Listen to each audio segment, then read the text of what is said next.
Hello, hello, hello, my YouTube subscribers and subscribers to be. I always want to thank you so much for subscribing to my channel, and also I want to thank my newcomers.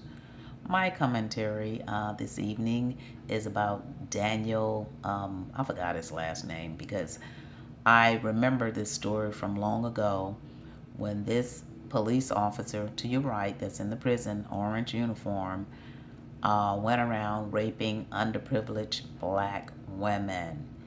He would always get the people that had problems, the women that was on drugs, the women that had tickets, the women that had been abused, and just women that was very poor, and even older women. He had no discrimination about age whatsoever. And here he is, a big, strong young man, and he's out there raping all of these black women in the hood. He would drive around in the hood, in the ghetto, and he would look for all of the ghetto African American women that lived in the ghetto. The women that probably was somebody at one time, and then they fell short because of drugs, or so forth and so on. So he would find those type of areas to go in. So he met his match one evening. One evening, he was driving around in the hood and he saw a car. He would pull them over and actually rape them, or make them rape him, or make them follow him. I mean, he was just sick. I mean, he had those sick eyes. Even then, he still had those same eyes, like a sick person. This is what's on our police forces even today, but now they're tracking down and they're cracking down on people that think like Daniel. Daniel used his power and he got totally out of line.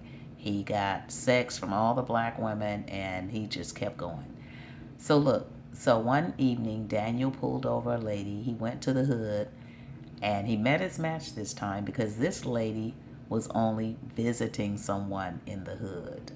She didn't actually live there, but because he saw her in that area where a lot of hookers and drug addicts would be, he felt that she possibly could have been one of them. She was a grandmother. Can you believe that? He pulled her over, and then he would try to be nice to these people. After he would rape them, well, I'm not going to give you a ticket, or, I'm going to follow you home, make sure you get home safe. And oh my God, he thought he had it going on because he wore a badge and a gun. That was horrific, and that was sick. And to top it off, you guys, he had a girlfriend. He had a young girlfriend at home, and they had a woman detective. She did the, what do you call it when they interrogate them? She did the interrogation with him, and boy, did she tear him alive. She tore him alive. But back to the part where he pulled the black lady over and he made her sit on the side of the car and sexually oral sex him. And then afterwards he told her, let me follow you home. This grandmother was out. I mean, she was devastated. Can you imagine a cop pulling you over? Actually was for no reason at all other than to get his satisfaction off of this older lady. He was sick. Sick man. Sexually sick when he had a woman at home. And so when the lady police officer interrogated him to death. I mean, this lady, I loved her style. This lady was off the chain, you guys. She was really, she was terrific. So then when it got down to the point, he lied his butt off. He lied about this. He lied about that. But the timeline, because it showed where he would be, he couldn't lie that he wasn't in that particular area. So at one point, she asked him about his girlfriend. He actually said he was at home with his girlfriend, and I think he said they had sex or something of that sort. And so the interrogator, she said, okay. She said, all right. And she stepped out. She said, let me step out for a minute. They stepped out. They called the girlfriend. The girlfriend said, he didn't have no sex with me. Oh my God, he got busted red-handed. They made him take off everything, all your badges, take off your badge, take off your gun, take off, put it over there, put it over here. Oh, they stripped him down. They stripped his butt down. Because no one will believe a strong, big, strong young man like this. He had a girlfriend actually, but he didn't want that. He wanted the black underprivileged women. He wanted to use his power to control and to take what he wanted. And that was black sex from the women that was on drugs, the women that had crimes, been in jail. And actually these women were afraid to turn him in. So that was why I said he met his match that time. When he met that lady in that red car and pulled her over to the side of the road thinking she was one of those other people that he had been dealing with or one of the crackheads. This lady was not a crackhead. She was a decent grandmother. Can you imagine some man like this raping your grandmother? Oh my God. That was so sickening when he had a girlfriend at home that he could have been with. And I mean, he was built and everything, and he thought, wow, I'm going to take what I want out here in the hood. And so what happened, his attorney over there to the left looking like, man, you in here. You are here for good. And he still have that same look. His look never changed. He has the same look in his eyes, that same facial look that he did when this case first started out years ago. So look, so what happened, so finally they found him guilty, and he got, hundreds of years, I know it was a long, long time, and he's going to be in there for life. So my commentary today was because of the fact that he had the nerve to try to appeal it when all of these women finally got guts enough to come forth and talk about it. Even one of the crackheads, she was just so nervous. She was so nervous on camera. When I saw this, it was on YouTube too. When I saw this, she was very extremely nervous, and she says, I really don't want to talk about this. Can I go? I just don't. She was just scared. She was scared for her life. She thought he would either put her in jail or beat her, kill her, shoot her. She was just so scared, you guys. And finally, they got her to admit it. They finally got her to admit that he actually had been doing this to her. So no,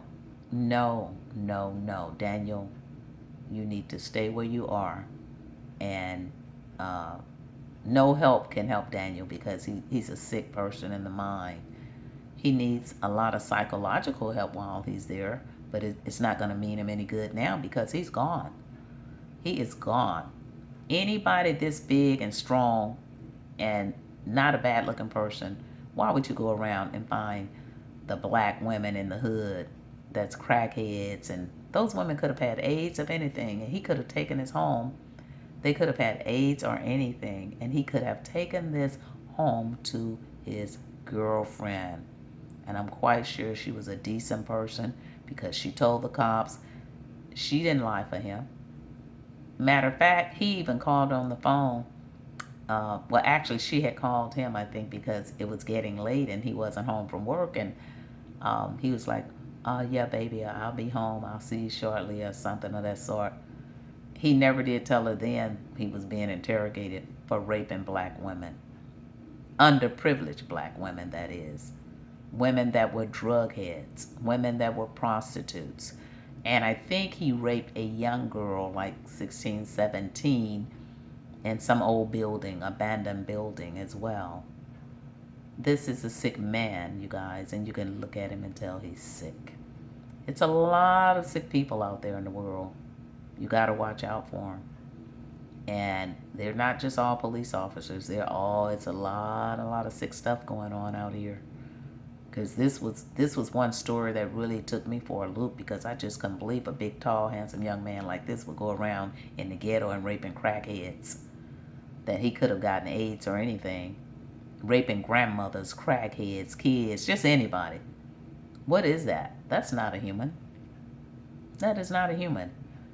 And even though he did all that, I don't think he will have any problems in jail. Look at how big he is. It's a big man. I would have been afraid if this man would have been trying to rape me. I probably would have had a heart attack and died right on the scene. But you guys, let me know what you think about this man that did all this to these women. These women have been traumatized, and a lot of them probably never got off drugs because of this. Could have taken them further into it, and especially that grandmother. I hope she's doing okay from this, because when I read this story, I just couldn't believe that he would do that to a grandmother. And she went straight to the police and reported him, and they believed her because, see, all the other women were crackheads and stuff. So he felt, oh, they're not going to believe them anyway because they're on the streets, they're druggies, they're this, they're that. But this woman, he met his match. Oh no, she didn't have no record or anything. She was spotless. And she was the one to actually help the other crackheads bring him to justice. With that, you guys, I'm going to end my show, and I thank you again for tuning in to Celebrity and Variety Talk. I'm your host, Josie Latimer, and let me know what you think, and I'll be coming back with more commentary. Have a good evening. Goodbye.